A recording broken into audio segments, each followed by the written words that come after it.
तो क्या America Iran से डर गया है?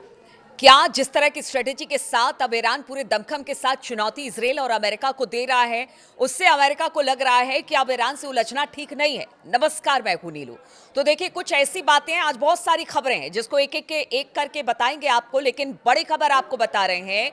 अब अमेरिकी जो गुड्स यानी कि जो सामान ले जाते हैं जहाज, उनको अमेरिका की तरफ से कह दिया गया है कि देखिए, आप ईरान से दूरी बनाए रखें, यानी उससे दूरी बनाए रखें। अगर किसी तरह से कुछ खबरें आती हैं या किसी तरह से उलझना नहीं है, या आईआरजीसी के अगर वहां पर नौकाएं जो हैं या जहाज जो हैं आपकी तरफ बढ़ते भी हैं, तो आपकी किसी तरह का कोई आर्ग्यूमेंट या किसी तरह से उलझने का प्रयास ना करें। अमेरिका की तरफ से अमेरिकी जहाज जो सामान लेकर जाते हैं, खासतौर पर फारस की खाड़ी से लेकर हॉर्मुज जल डमरू के बीच का, वहां से कहा गया है कि आप ईरान से दूरी बनाए रखें। यह एक बड़ी खबर है। अब इसकी वजह क्या है, इस पर भी बातचीत करेंगे। इसके अलावा बहुत सारी और खबरें हैं जो कि प्रमुखता के साथ इस वक्त दिखाई दे रही हैं।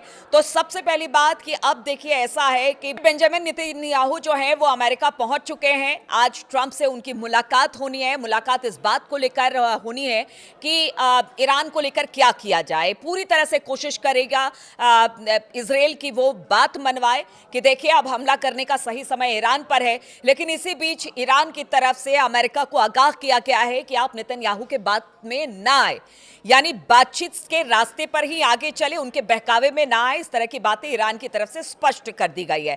साथ ही साथ आज इस्लामिक रिवॉल्यूशन की वर्षगांठ मनाई जा रही है, 47वीं वर्षगांठ है। और आज खामनी और उनके लोगों का दमखम दिखेगा, यानी जिस तरह के शक्ति प्रदर्शन की बात की जा रही है, खासतौर पर खामनी साहब के, वो शक्ति प्रदर्शन आज दिखने वाला है ईरान की सड़कों पर।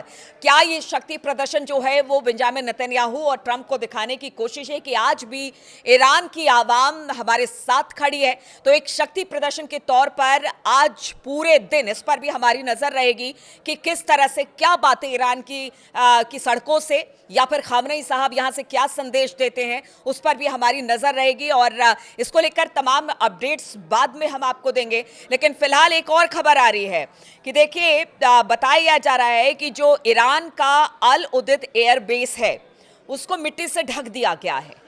क्या ईरान को इस बात की भी आशंका है कि नेतन्याहू अगर पहुंचे हैं ट्रंप से तो इस बीच कोई हमला भी हो सकता है?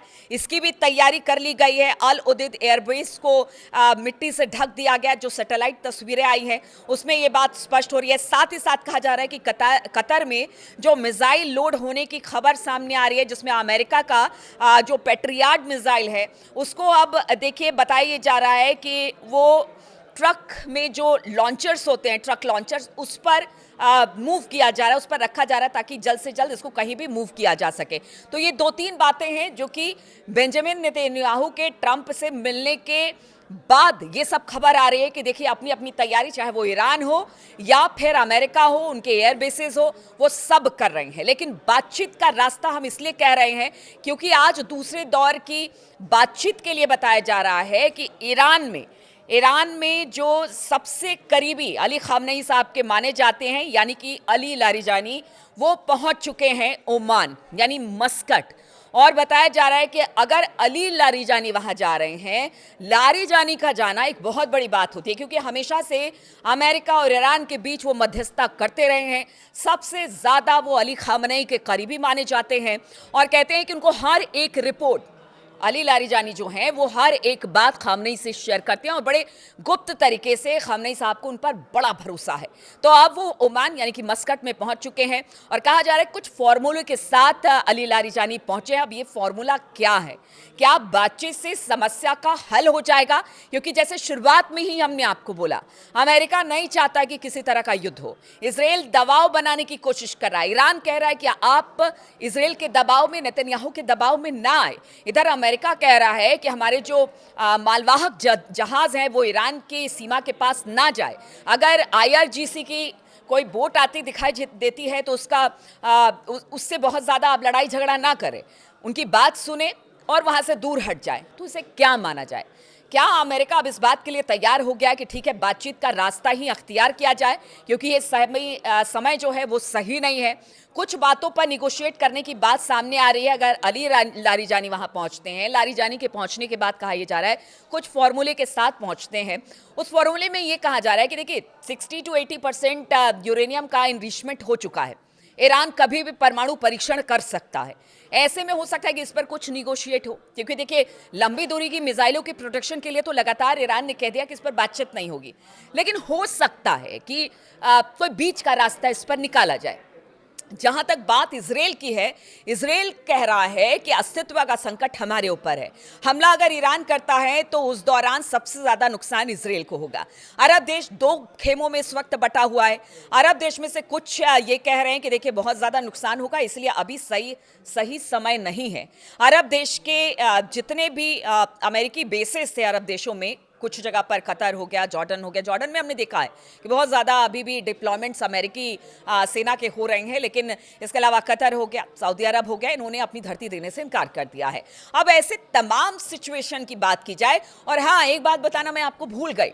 अभी 3-4 दिन पहले यह खबर आई थी कि अचानक ईरान ने अपने पूरे एयर बेसिस खाली कर दिए, और बताया गया कि एयर बेसिस खाली करने के बाद अमेरिका का F-35 विमान, 4 ऐसे विमान बताए जा रहे हैं, या पता नहीं 2 या 3 है, अभी क्लैरिटी कुछ नहीं है, लेकिन कहा जा रहा है कि अमेरिका का F-35 विमान ईरान ने मार गिराया है। ये तो बाद में पता चलेगा कि क्या वाकई ये खबर सच्ची है कि नहीं है।